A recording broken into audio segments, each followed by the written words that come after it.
গায়ে এত বৃষ্টি ভাই ভেজে যাবে আজ করে বেলা নিয়ে বেলা নিয়ে ও সিল ঢুকে বৃষ্টি হয়।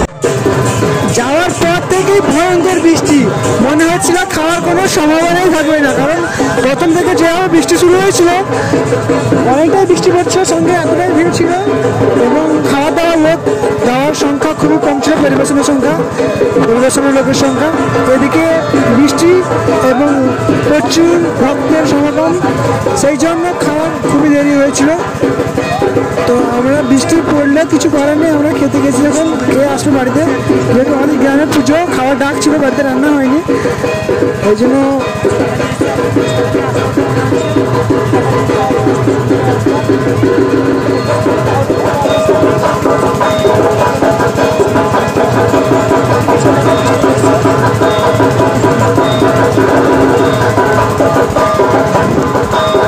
ঠাকুরের প্রসাদ প্রণাম করে তারপর খাওয়া শুরু করলাম। অনেক রকম আইটেম হয়েছিল, তো এত বৃষ্টির মধ্যে ফোন করে ভিডিও করা এতটা সম্ভব নয়, তাই অবশ্যই কমেন্ট করে বলবো। এবং